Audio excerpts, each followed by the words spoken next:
Now turn our attention to Budget 2024. On January 15, Senior Minister with responsibility for Finance, Dr. Ashley Singh, presented the $1.146 trillion national budget, and surprisingly, a whopping $6 billion was allocated for the struggling Guyana Sugar Corporation. More details in the Shamar Allen's report.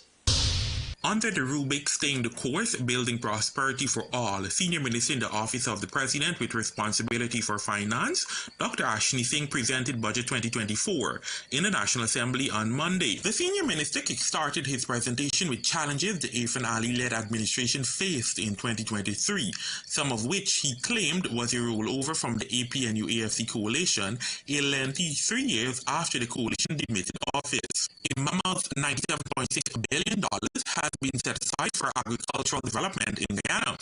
Of that sum, $6 billion would go to the Guyana Sugar Corporation, Gaisuku. Mr. Speaker, it is expected that the conversion of lands for mechanized harvesting will continue in 2024, targeting an additional 7,100 hectares.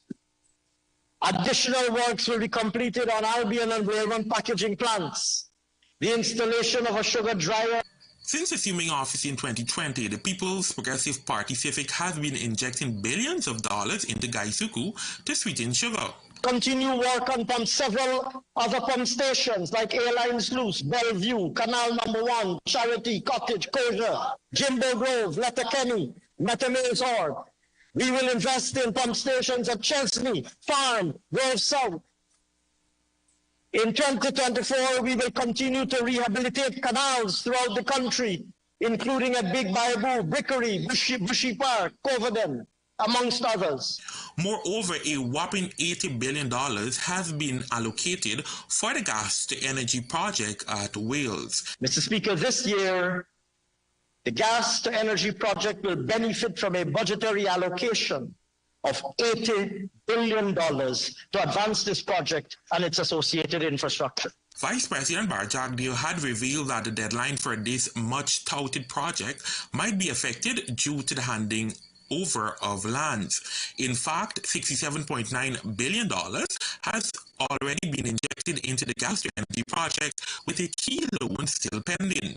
Following Dr. Singh's presentation of the 2024 national budget, while government ministers described the fiscal plan as visionary and a budget that caters to the poor and working class, opposition members of parliament dubbed the fiscal plan uninspiring and lopsided. Here is more. On Monday, on the sidelines of the National Assembly, Shadow Foreign Affairs Minister Amanza Walton-Nazir expressed her disapproval of the 2024 budget during an interview with this newscast. I will say that it met my expectations of the PPP government, and that is absolutely nothing of substance for working class Guyanese. It is simply more of the same. Let's now turn our attention to the almost 2-month-long nationwide teachers' strike that lasted for more than 2 months. Travis Chase tells us that on January 29, a nationwide teachers' strike loomed as the Guyana Teachers Union accused the People's Progressive Party civic government for failing to address several critical issues affecting its members. Here is more. The Guyana Teachers Union has put Minister of Education Priya Manikchand, Labour Minister Joseph Hamilton, and the Chief Education Officer Saddam Hussein on notice that it intends to call a nationwide strike from February 5 to 16, 2024. In a letter dispatched to the Minister of Labour and the Chief Education Officer, General Secretary of the Guyana Teachers Union, Coretta MacDonald, highlighted government's failure to address several critical issues. The union's multi-year agreement, salary increases and non-salary benefits without mutual agreements, failure of the Chief Labour Officer to act on grievances outlined by the union, and unresolved matters impacting educational stability are reasons for the looming nationwide strike. On Monday morning, Minister of Labour Joseph Hamilton, instead of speaking directly to the issues outlined by the GTU, said that any industrial action by teachers would be deemed unlawful. Any strike that is called by the Guyana Teachers Union will be deemed illegal and illegitimate by the Ministry of Labor. The Guyana Teachers Union made it clear that the union remains committed to resolving outstanding matters amicably, but is disappointed by government agencies with knowledge of the daily plight teachers face. What should have been a 2-week strike after teachers took to the streets, the government then deemed their actions illegal, with Minister of Education Priya Manikchan accusing the nation's educators of being unreasonable. We continue to pay teachers during that period. I am posing a question to you. Do you think it is reasonable? That was Education Minister Priya Manikchan on Wednesday speaking to reporters on the sidelines of a book launch hosted by the Ministry of Education. This comment came after a question was posed to her about the talks of the Guyana Teachers Union requesting a salary increase from 2019 to 2023. The minister claimed that during the pandemic, the ministry abstained from making deductions from teachers' salaries, and the GTU is being unreasonable in asking for significant increases in the years the virus was rampant. Because I thought everybody was getting a little insane, and this was being led by leaders of the union, which was very disappointing. And the only victims of this would be our children. Manikchan also said that although an agreement was made to discuss the proposal, it does not mean that the said proposal would be accepted. An agreement to discuss is not an agreement about. A discussion was had. The minister claimed that the ministry and the union shared a cordial relationship, and since the PPPC government took office in 2020, it has treated the union as priority. On February 6, government announced that with immediate effect, it will cease to perform the functions of an agent to the union and will cease deducting monthly dues from teachers' salaries and remitting same to the union. More in this Daisy Richards report. Permanent Secretary in the Ministry of Education, Shanil Hussein Qatari, in a letter to the President of the Guyana Teachers Union, GTU, Mark Light, dated February 6, 2024, said the ongoing strike action undertaken by the GTU is unlawful and an expression of bad faith, driven by interests other than the welfare and condition of teachers. The letter added that the union had already come to an agreement with the government on many of its demands, thus the ministry deemed the strike unlawful and will affect the welfare of students and teachers. The ministry also accused the union of politicizing the ongoing strike action, citing an opposition member of parliament as the apparent chief architect. The union was also accused of disseminating a barrage of threats against teachers who exercise their constitutional right not to participate in the strike. This claim was debunked by the union. Qatari said in light of the union's conduct, the government of Guyana can no longer provide its services as an agent. The government said with immediate effect it will no longer be deducting the union fees from the salaries of teachers and paying it over to the union. In justifying its action, the government cited a previous case of the Guyana Public Service Union versus Nanda Gopal, where Chief Justice Ian Chang delivered a judgment on the 24th of August 2010. The Chief Justice ruled that in respect of the deduction of union dues in particular, the government of Guyana was merely acting as the agent of the union for the purpose of withholding and remitting such dues to the union. The withdrawal of such agency service by the government of Guyana did not mean that such dues were not collectible. It merely meant that the Guyana Public Service Union was tasked with collecting such union dues itself. As such, unlike the case of agency fees, if the plaintiff union suffered any financial loss, it was on account of its own inaction. With the withdrawal of their responsibilities, the ministry recommended alternative arrangements to the GTU for collecting their dues. In a marathon ruling Friday, High Court Judge Sandel Kisun ruled that the more than 5-week strike by the nation's teachers was legal and justified, and that the government of Guyana cannot deduct or withhold salaries of teachers who participated in the strike. The court found also that the government of Guyana acted unlawfully and discriminatory when it stopped deducting the union dues from the salaries of teachers for the Guyana Teachers Union. Senior counsel Roysdale Ford, who appeared on behalf of the Guyana Trades Union Congress, said that the ruling opens the basis for teachers to be paid a livable wage. So we have today a case where the workers' rights in this country has been enshrined in law and has been vindicated by the decision of this court. This is a significant and landmark decision.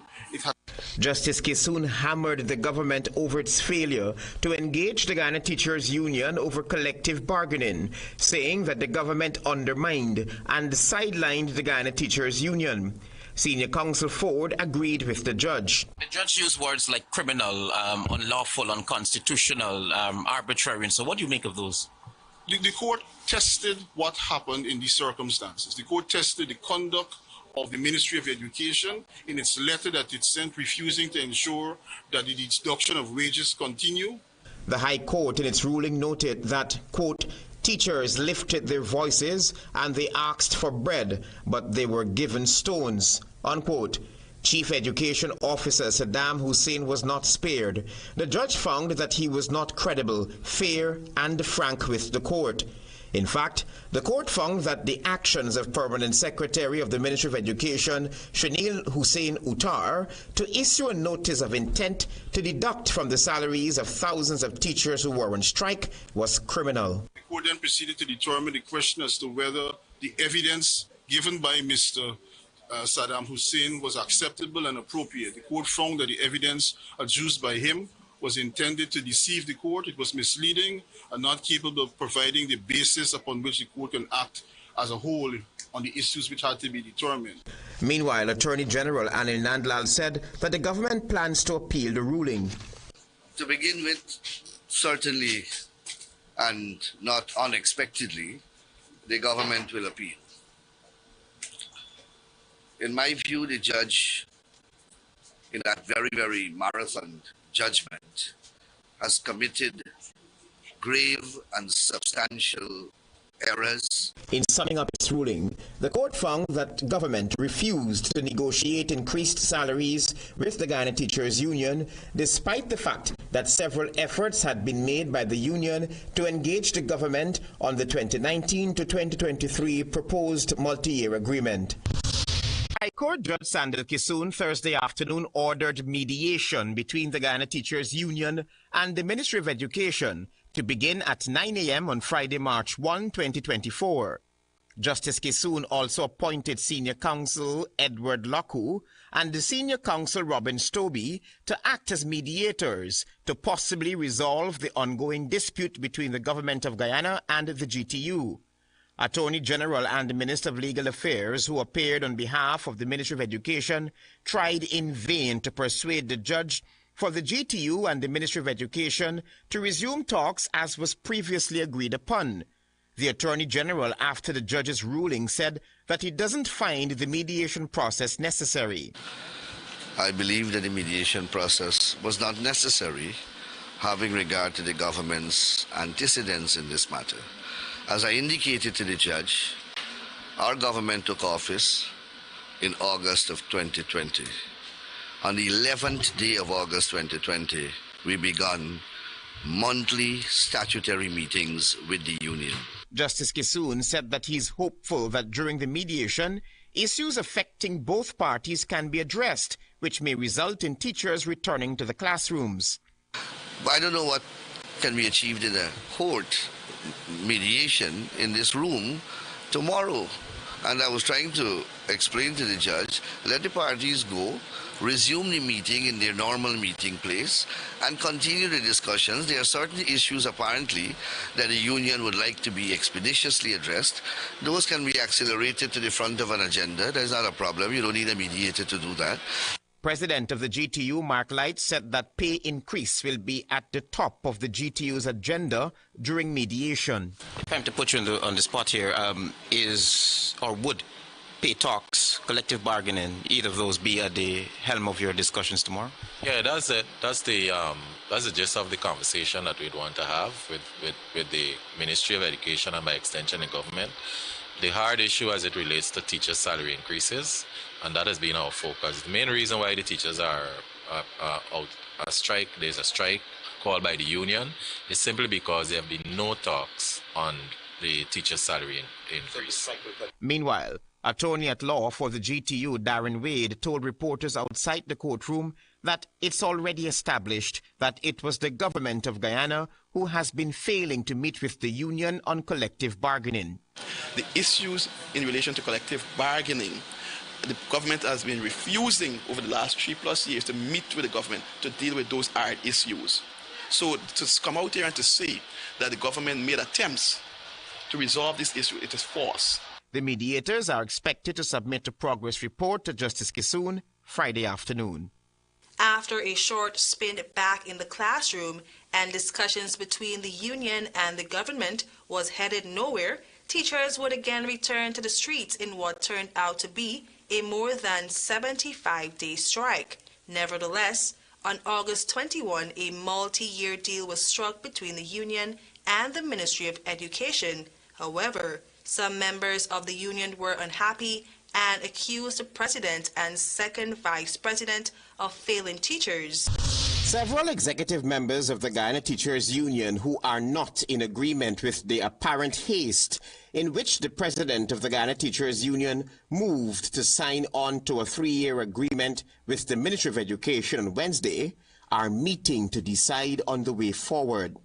GTU Executive and Region 10 Union Representative Vanessa Kissoon is among the disgruntled. We, the teachers and the members of the Guyana Teachers Union, will have to know where we take this matter from here. This is utter disrespect. The signed agreement between the Ministry of Education and the Guyana Teachers Union caters for a 10% salary increase for 2024 for Guyana's teachers, 8% increase for 2025, and a 9% increase for 2026. A number of non-salary allowances, scholarships, housing initiatives, a healthcare package, and other issues were also agreed upon.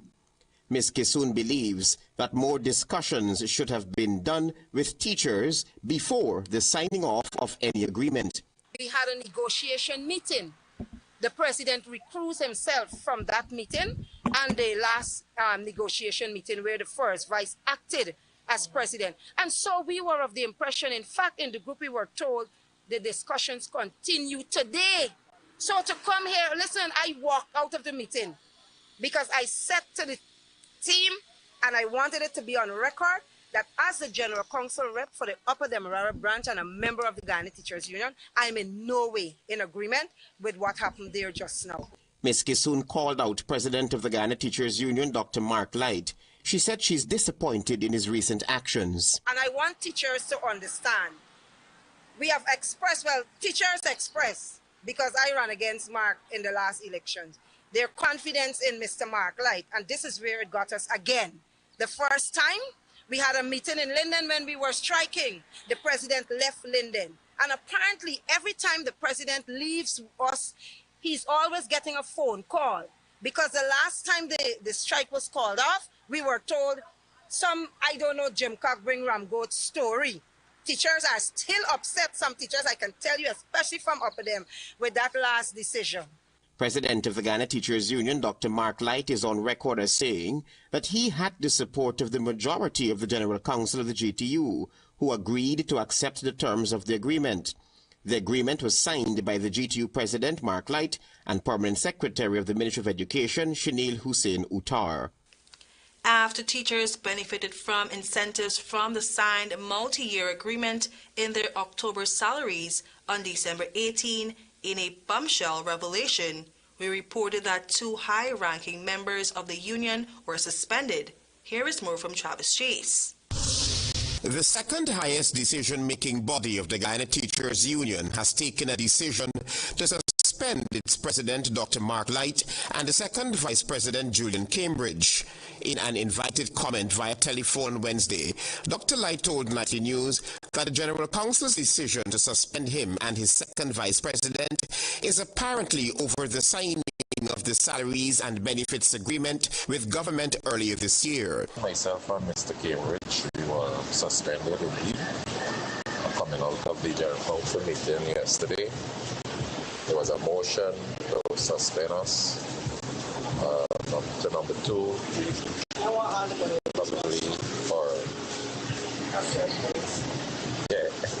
probably for signing the agreement that was approved by the General Council of August 8th. Light said that he was shocked by the suspension because, according to him, the very General Council had approved the signing of the agreement. He believes that political mischief is afoot. The same General Council that approved the signing of the agreement is now suspending us. And I think it's desperate times. Number three, there is a lot of political gimmicks. The union has now become so politicized with all the political elements surfacing at this meeting yesterday. The agreement was struck after 75 days of industrial action by the nation's teachers. The agreement stipulates that teachers will receive a salary increase of 10% for 2024, 8% for 2025, and 9% for 2026. When that agreement was struck, the union's president, Dr. Light, and vice president, Julian Cambridge, were accused of deceiving teachers. They were also accused of colluding with the PPP government and misleading the General Council. I think it's solely political, and the teachers of Guyana continue to be hoodwinked by the General Secretary, who operates as a conduit to our political party. So that is why it's sudden. Also, GTU's upcoming election, I think Mr. Cambridge will be the biggest challenge to all the other candidates, and therefore it's one of the ways to move him aside so that the other candidates can proceed. Nightly News understands that 24 General Council members voted for Dr. Light to be suspended, while 8 voted against. Travis Chase, HGP Nightly News. You are watching a special edition of Nightly News' Year in Review. I am Carice Gonzalez. In February, President Irfan Ali, at the opening of the highly anticipated Guyana Energy Conference and Supply Chain Expo, which was hosted at the Georgetown Marriott, highlighted his government's ambitious gas sector. Here is that report. The 2024 Guyana Energy Conference and Supply Chain Expo officially opened on Monday at the Marriott Hotel in Georgetown, where President Irfan Ali highlighted Guyana's ambitious plans for the oil and gas sector. Delivering the feature address, President Ali said Guyana aims to achieve a production level surpassing 1 million barrels of oil per day by the end of this decade. Our local consumption now is 800 barrels per day. So we will be producing at least 4,000 barrels, and that is in phase 1, 40% of the pipeline. Our local consumption is 800 barrels. Immediately, we have 3,200 barrels available for export. The much-touted gas-to-energy project is underway, which is expected to add some 300 megawatts of power to the current grid. We do not have reliable, efficient energy. We do not have the quantum of energy to drive the industrialization and manufacturing that is critically needed. Meanwhile, in his presentation, Prime Minister of Trinidad and Tobago, Dr. Keith Rowley, acknowledged the importance of transitioning away from oil and gas production amid climate emergency. However, Caribbean nations affirmed their commitment to leveraging their resources. In order to ensure energy security for the region and combat the negative impacts of climate change, it is imperative that we effectively utilize our resources, whether they be hydrocarbon or renewable, through collaborative efforts. Additionally, Rowley advocated for regional countries to capitalize on Trinidad's extensive experience in the oil and gas sector, spans over a century. Dr. Rowley emphasized the necessity for efficient production practices within the region to optimize energy resources, which could then be utilized to stimulate growth across various sectors, such as agriculture and manufacturing.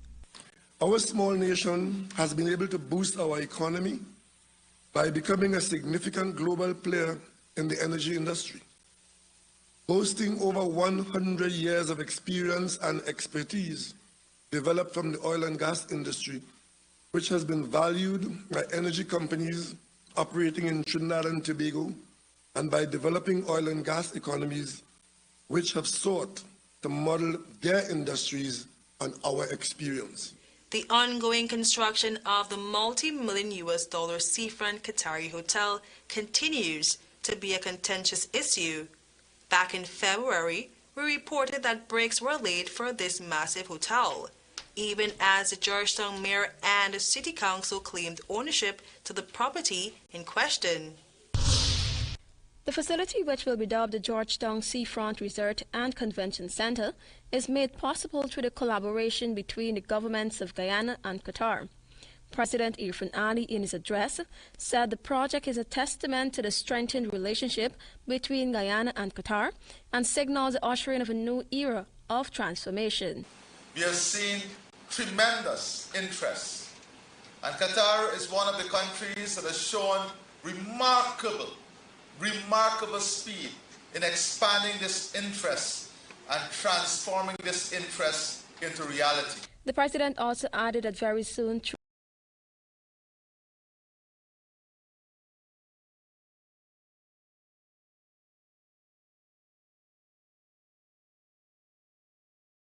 be financed by Qatar. In our discussions with Qatar, there are a number of areas that we're focused on. Tourism, hospitality, the services sector, oil and gas, food security for Guyana, the region, and Qatar, and investment. Also speaking at the ceremony was Minister of Tourism Unij Wadran, who predicted that initiative and investment from the Qatari group will be beneficial for the growth of the nation's tourism industry. This capacity will immediately impact, in a positive way, the feasibility of our hosting larger regional conferences and events, which is part of our strategy for the industry.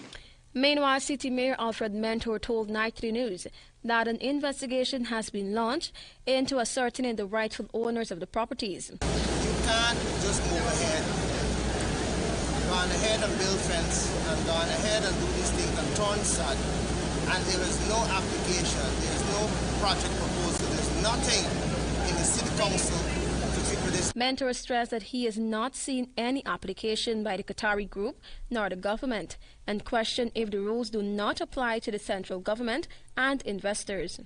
I mean, if we're going to be breaking the rules or as a government, what standards are we setting? We ask normal citizens to apply to do a fence, to apply to do a parking, to apply to do buildings, but yet again, these things are being violated. Meanwhile, the mayor and city council had launched an investigation to ascertain the rightful owners of the land, but demanded a seat at the discussion table. The learned Attorney General had challenged the council to take the matter to court. Find out more in this report. Announcements made during Monday's Mayor and City Council statutory meeting revealed plans for the council to request a roundtable discussion with President Irfan Ali concerning the ongoing construction of the Qatari Hotel on Thomas Lands, Carifesta Avenue. I would like to propose, since I've had a discussion with His Excellency on this matter, and now that the council has now given me they'll be seeking to have fiat of the council, I would like to propose that I write to His Excellency on this matter, seeking a discussion on the way forward concerning the Thomas Lands property. There's no clarity or there's no success in the discussions with, hopeful discussions with His Excellency and maybe other government people on this matter. The council is prepared to take litigation in this matter. Mayor of Georgetown Alfred Mentor reiterated the necessity for the production of project documents to be submitted to the council, emphasizing the importance of adhering to the rules and laws. The project documents has to start with the council. We must have one rule for everyone. There must be one rule for the citizens of the city. There must be one rule for the central government. And there must be one rule for investors who wants to invest in Guyana. We must not break the rules or bend it to suit anyone. Furthermore, the council says it intends to dispatch a letter to the relevant authorities in the coming days to halt ongoing construction works on Thomas Lands. Tribunal was to write to the government the investor, whoever it is, dealing with that matter, and to send a cease order like it's normally sent to any normal citizen. However, concerns have been raised by the mayor and city council over the past few weeks regarding the proposed construction of the $300 million Qatari Hotel in Carifesta Avenue. The Qatari Hotel is expected to have 260 rooms and 150 apartments, along with conference rooms and other facilities. The hotel's proposed site is a national insurance scheme ground along Carifesta Avenue. Meanwhile, late last week, the Guyana Lands and Surveys Commission (GLCS)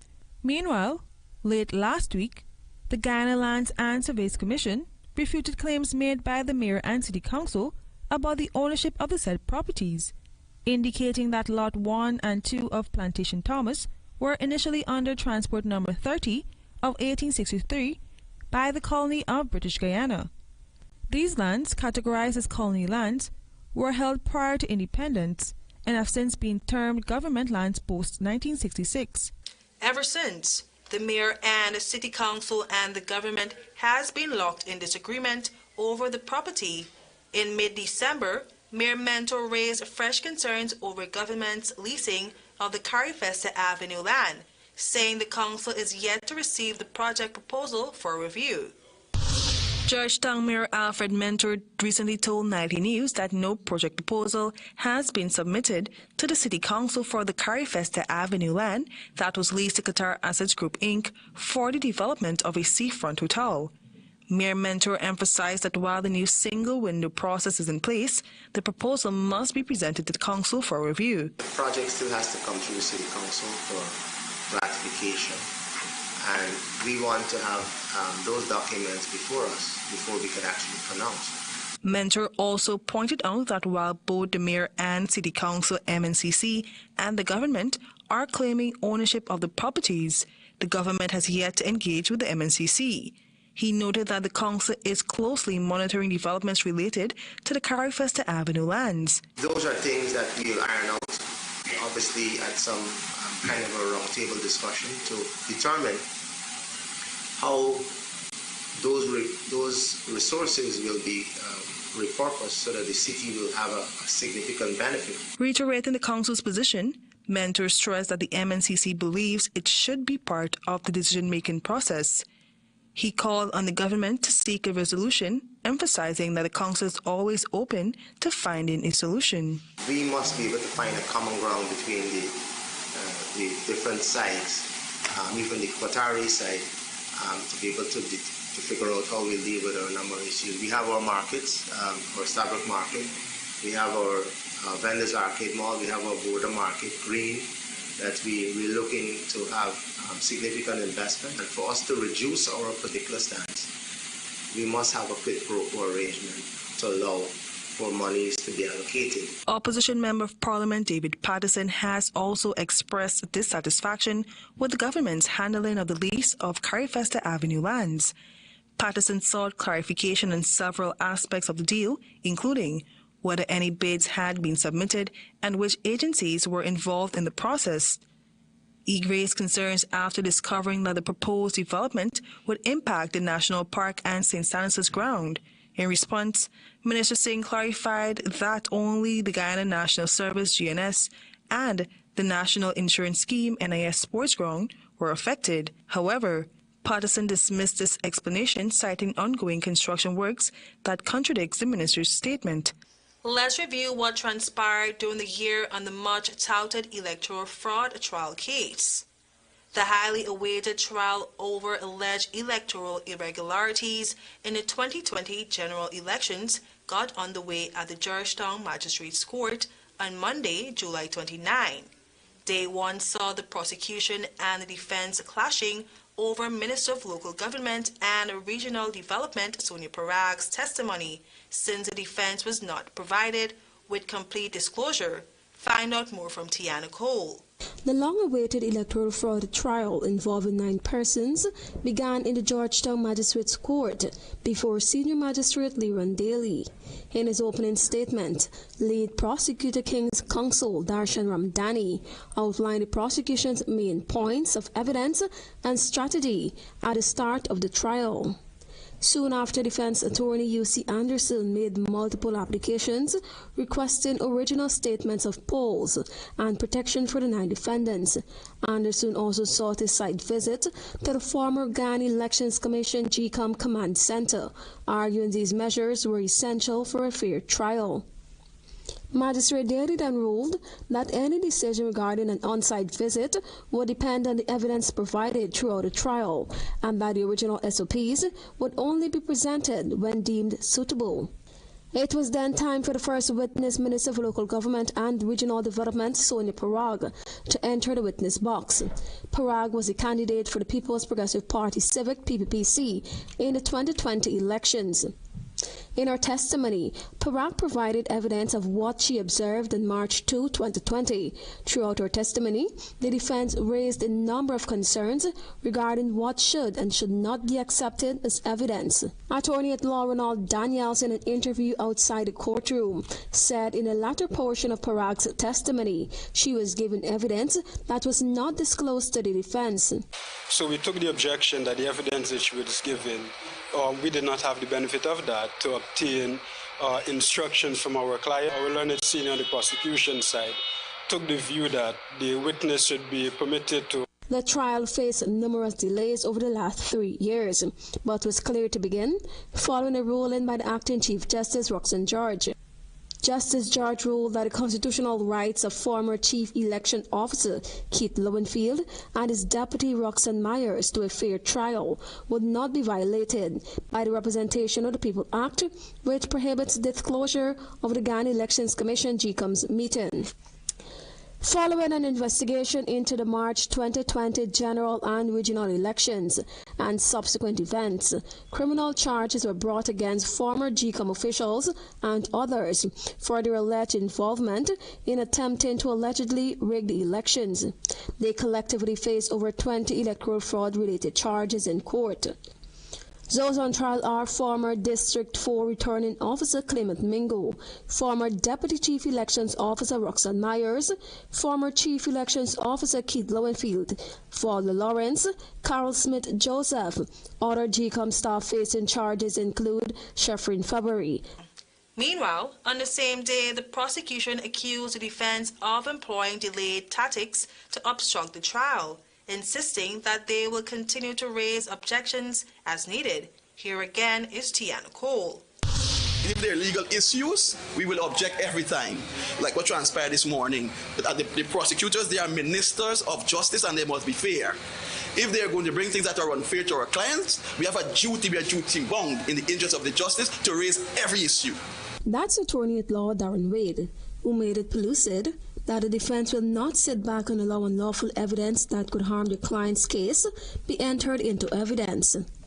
Attorney at law Ronald Daniels, who expressed similar sentiments as his colleague Wade, stated that they have a duty to uphold the law as ministers of justice and that they will vigorously and fearlessly defend their clients. He emphasized that they are obligated to raise an objection if the situation calls for it. The defense has no interest or no motivation to protract these proceedings. On Monday, the much-anticipated trial over the alleged electoral irregularities during the 2020 general elections commenced after numerous delays. Very early into the trial, King's Counsel Darshan Ramdani, the lead prosecutor, accused the defense of using delayed tactics to stall the proceedings.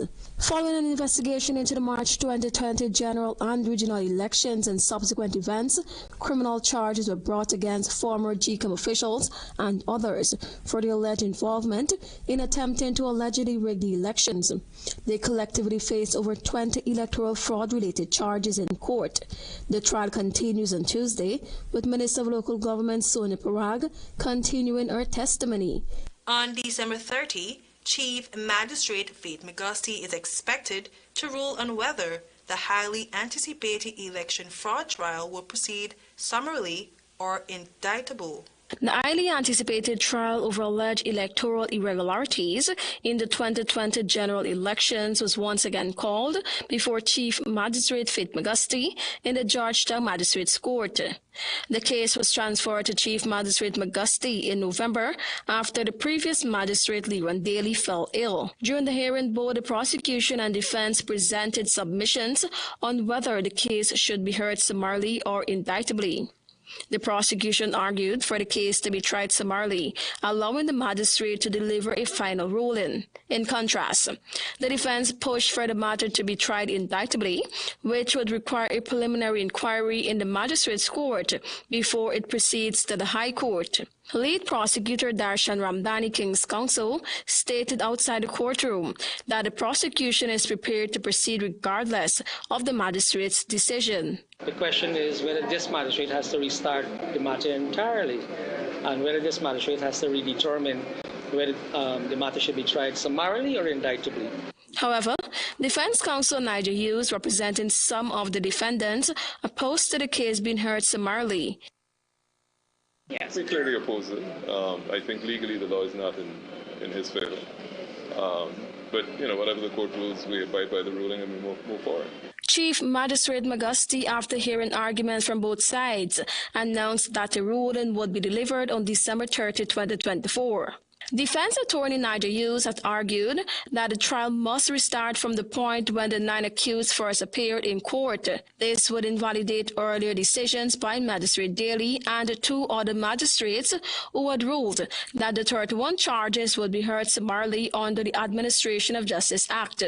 Hughes contended that any prior rulings are not binding on McGusty's court due to the change in magistrate. However, Prosecutor Ramdani suggested that the trial could resume from the testimonies of 2 witnesses who had earlier provided evidence during earlier hearings. The charges stem from an investigation into the March 2020 general and regional elections and subsequent events.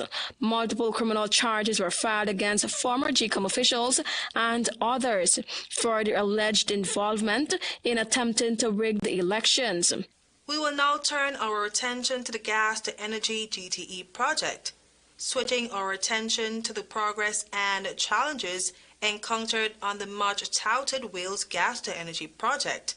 The Gas to Energy project, which is a joint venture between the government and the private sector, will see the construction of a natural gas pipeline and proceeding plan convert Guyana's natural gas into electricity. Vice President Barjagdeo, in addressing the delay in the highly promoted gas to energy project being executed by the government, said that the initial deadline has been affected. The timeline had not been affected. Now the timeline has been affected, but it's not because of anything except the handing over of the site. Last year, Jalgio said that the project was expected to be delivered by the end of 2024, and while he did not provide a new timeline, Public Works Minister Juan Ejil is now saying that the delivery date will now be a few months before the holding of general and regional elections. We expect the gas energy project to be in here latest mid-2025, everything should be up and running. On the other hand, the Vice President noted that despite the delays, work is still forging ahead despite the non-approval of the $134 billion loan sought from the United States Export-Import Bank. Well, it hasn't been approved, but we are paying from the Treasury. We're meeting all of our commitments to the contractor. We haven't stalled the project or say hold on the project until the loan is approved. Should the loan not be approved, the former president said there are alternatives, but did not disclose what those are. Meanwhile, former Public Works Minister David Paterson has expressed hopelessness regarding the second phase of the gas to energy project, given the fact that the first phase remains incomplete. Antonio Day reports. It does not look, which is the one that's being done now.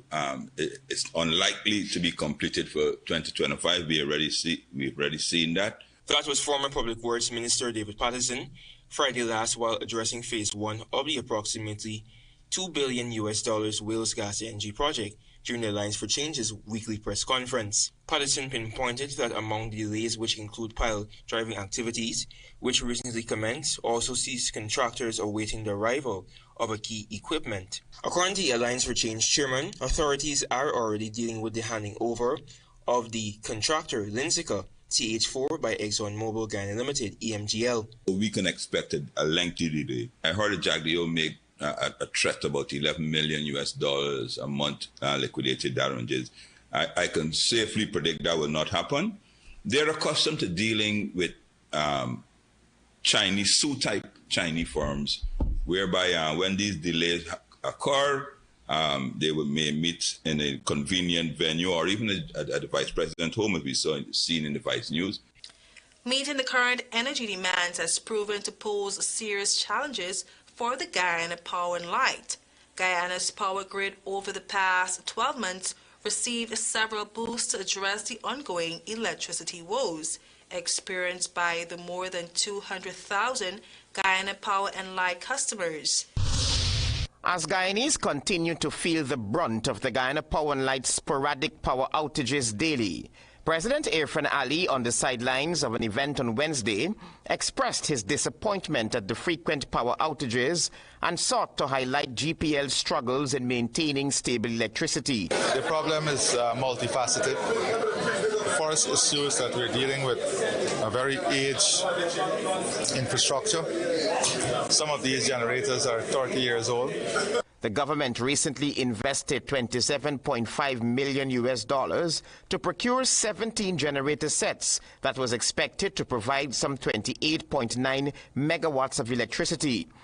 This is while Guyanese await completion of the 300-megawatt gas-to-energy project. The president, though, did not take all the blame for the frequent blackouts currently plaguing Guyana.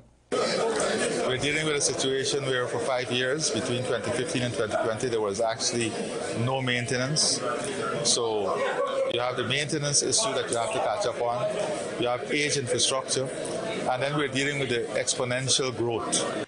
However, former Minister of Public Infrastructure David Patterson, who had direct responsibility for the Guyana Power and Light, said that the People's Progressive Party Civic is trying to hide its mismanagement of the power company. Patterson, while highlighting the steps APNU-AFC did to reduce power outages, chided the president for saying that the PPP inherited a poorly maintained system. We did new generation sets, 63 megawatts. We put in a new generation set in Region 6, their stronghold. A new generation set in Anna Regina, if you can remember Anna Regina, 3 sets. They have their new generation sets in Bartica. We put in 4 to 6 megawatts. That's what kept us in Garden of Eden. That is what they hung on to for the last 4 years. Government then announced the arrival of a power ship that promised to bring much relief to citizens. President Ali over the weekend announced that the government, in collaboration with the Guyana Power and Light Incorporated, GPL, has finalized an accord with a Qatari-based energy entity to supply 36 megawatts of electricity to the national grid.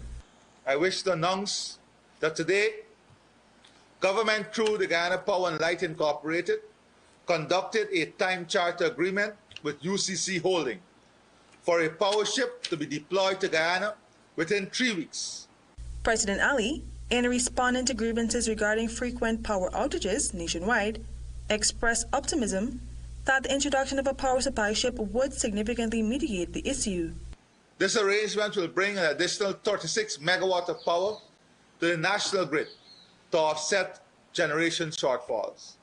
Although the costs regarding procurement and maintenance of the power ship were not disclosed, Ali guaranteed that the vessel is being acquired at a reasonable cost. The vessel will be chartered for a period of 24 months from the date of commencement of the agreement.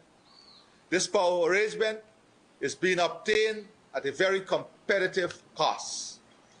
It will cover the charter costs of the vessel, including its generating engines, as well as operations and maintenance costs. Despite that injection, though, GPL's customers still grappled with frequent power outages, and before long, government announced the acquisition of a second power ship which will add some 60 megawatts of power to the national grid. In a move aimed at addressing the nation's electricity woes, the Guyana Power and Light GPL signed a contract on Wednesday with car power ship Global DMCC and UCC Energy International LLC for the rental of a second power ship. This 75 megawatts power ship is expected to bolster the country's energy supply under a 2-year agreement. In a statement, GPL highlighted that the power ship will be stationed at the Demerara River, with the first 60 megawatts scheduled to be integrated into the national grid within the next 6 weeks. An additional 15 megawatts will be brought online once upgrades to the transmission line are completed. Under the terms of the contract, GPL will pay a monthly rental fee of US $8.52 per kilowatt hour, along with an operational and maintenance charge of US 0.98 cents per kilowatt hour based on power generated. As part of the agreement, GPL will supply the necessary heavy fuel oil, HFO, to fuel the generators, ensuring continuous operation. Meanwhile, executive member of the Alliance for Change AFC, David Patterson, has since criticized the decision to extend the Turkish car power ship's contract for another 2 years. He argued that this move was nonsensical as the money allocated for the rental of the power ship could have been used to generate a larger amount of power using HFO at the same cost. We could have purchased 180 megawatts of Guyanese own HFO power for that exact same amount of money. Makes absolutely no sense whatsoever. You're watching a special edition of Nightly News' Year in Review. Let's turn our attention to news coming out from the Indigenous community. We will review what transpired during this year's hosting of the annual National Tushaus Council Conference, where more than 300 leaders gathered to deliberate. The Amerindian People's Association, known as the APA, during a recent interview with Nightly News, expressed disappointment with the conduct of the 2024 National Tushaus Council Conference, NTCC. APA's project manager, Graham Atkinson, pointed out to this newscast several blatant flaws. We found on day one that there were clearly no rules regarding elections and so on. They found that a current RU from region number 9, who is closely aligned with the political party, the governing party, was the returning officer. Atkinson noted that at the opening of the NTCC, Tushaus from various district councils elected a 20-member executive committee, but several procedures were not followed. They pulled some rules out of the air to talk about rotation of Tushaus from our backgrounders to sit on the NTC. You've never heard of that before. The NTC elections resulted in the re-election of Derek John as chairman, followed by Sonia Lachman, Tushau of Bethany, as vice chair. Atkinson said that the APA will willingly work with the state to devise proper mandates and procedures regarding the conduct of the NTCC. Well, people are making up rules for the NTC, and this is the government really doing that. The APA is trying to help the NTC to come up with mandates and procedures governing how the meeting is conducted. Meanwhile, the environment at the National Tushaus Council Conference was dubbed unwelcoming as Indigenous leaders who vented their concerns were seen as a threat to the state. Antonia Day has reports. On Monday, Head of State Irfan Ali's speech at Day 1 of the National Tushaus Council Conference, NTCC, came across as a political campaign, to which Tushau of Kako, Romario Hastings, deemed inappropriate. He opined that the conference is a venue for Tushaus and Indigenous leaders to verbalize issues plaguing their districts, with the hope that they are addressed. Hastings had also called for mutual respect and constructive dialogue between the state and community leaders. He was heavily criticized by Vice President Bar Jagdio, who said that any Tushau who believes that the Low Carbon Development Strategy Program, LCDS, is not serving the people and their community is free to opt out. Jagdio went further to accuse the Amerindian People's Association, known as the APA, of preventing Indigenous leaders from accessing funds from the sales of Guyana's carbon credits. Jagdio's stance was flagged by APA's President Benson Thomas during a sit-down with Nightly News on Thursday. The environment was not conducive to that kind of a friendly atmosphere that entertains or that encourages cordial dialogue among the indigenous people. The response to Romario, I feel, it's great disrespect to his input, his opinion as to what he believes. Thomas said that the behavior demonstrated by the Vice President towards Tushao Hastings create a bad impression for young Tushaos gathered at the NTC. Great disrespect to the individual and to the young people in particular who are emerging leaders. In October, President Irfan Ali announced a $200,000 one-off cash grant per household to cushion the effects of high cost of living. A one-off cash grant of $200,000 to every household in Guyana. This will see an injection of $60 billion of disposable income into the Guyanese households countrywide. Head of State Irfan Ali, while addressing the 86th sitting of the National Assembly on Thursday at the Artichon Conference Center, President Ali said that the $200,000 will be disbursed instantaneously. Following the President's announcement, Leader of the Opposition, Aubrey Norton, accompanied by a throng of party supporters, rubbished the $200,000 cash grant. Let us put it at 240, just to round it up. Let us assume it's 240. You know that what it equates to? That's what, 20,000 a month? It makes no sense. What is $20,000 a month going to do for the average man? And the PPP doesn't want to empower people. They want to drop it in bits so that they could keep people dependent. 200,000 Guyana dollars can do nothing at this stage to help the people of Guyana. Mr. Norton added that the 2024 national budget failed to bring any real improvements to the lives of ordinary citizens, replicating the results from the $900 billion 2023 fiscal plan. He noted that this year's fiscal plan took care of friends and favorites of the ruling People's Progressive Party Civic, while neglecting the middle and lower classes in society. With the announced cash grant distribution causing a buzz, leader of the Alliance for Change, Nigel Hughes, suggested government formulate a statutory framework to manage its distribution. Antonio Day has the details. Alliance for Change AFC leader Nigel Hughes, during a media briefing last Friday, called on the state to implement a quote-unquote statutory framework following the announcement of the $200,000 cash grant per household. That you've had an announcement by the President in the National Assembly, but there is no framework for which this is going to be carried out. Hughes, in cross-examining the government's method for distributing the one-off cash grant, believes that this could potentially disenfranchise many Guyanese. What is a definition of a household? The President has said it's going to be given to the household. Does a household mean a single family living in a single dwelling? Does it mean, does a household mean several families, each living in the same location? Each family will get a handout? There's no statutory definition for this. The Attorney at Law explained that many factors must be considered before carrying out such an exercise. Duty. We believe this ought to be regulated. It ought to have a very clear framework so the persons who are affected by it, who believe that they might have been unfairly treated. Hughes reasoned too that a regulatory framework would aid in a transparent distribution of the cash grant. If they think somebody has got twice, there must be some sort of framework for those concerns to be addressed. Meanwhile, the cash grant initiative announced was dubbed an ill-thought-out plan since it caused a significant surge in the transfer, registration of utility meters, and a rush to prepare tenancy agreements. Hence, the government retreated to the drawing board. Here is more. There seems to be an acceptance by the People's Progressive Party civic government that the $200,000 one-off cash grant per household, initially announced by President Irfan Ali, was ill thought out. That can only be the conclusion, given this statement by General Secretary of the People's Progressive Party civic and Guyana's Vice President Barra Jagdeo during his Thursday afternoon press conference. We have people who close to us.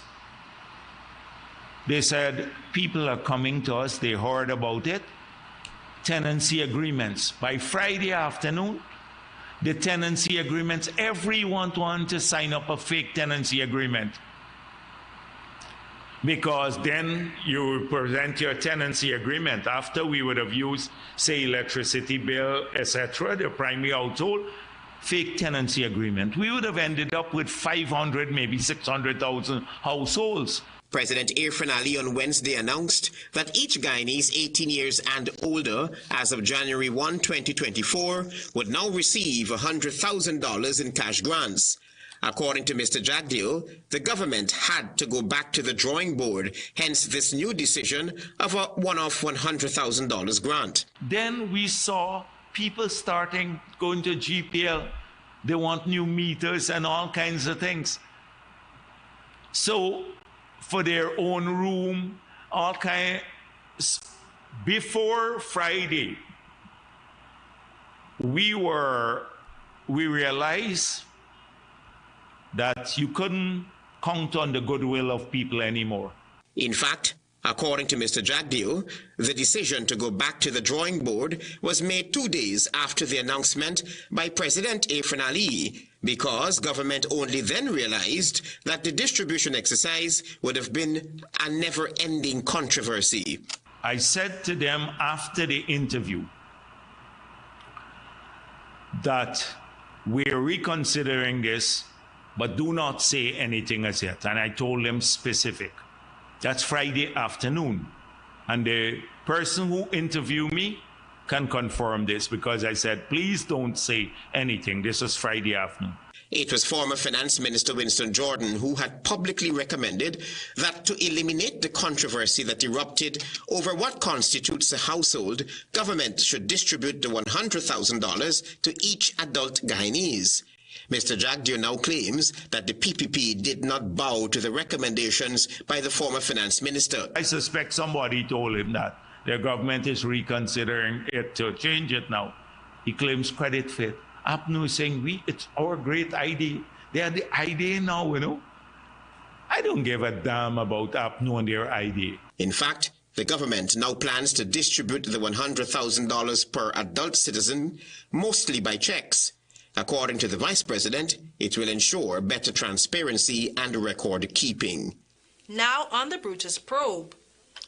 Following allegations of financial impropriety leveled against Deputy Commissioner of Police Acting, Calvin Brutus, he was sent on administrative leave to facilitate an investigation. Find out more from Tiana Cole.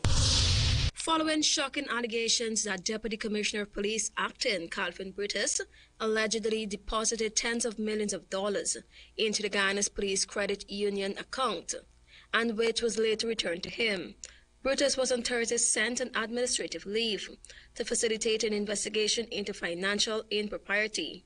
Nightly News is in receipt of credit union documents, which shows that $16.5 million was allegedly deposited into the Corps Credit Union account on December 15, 2023.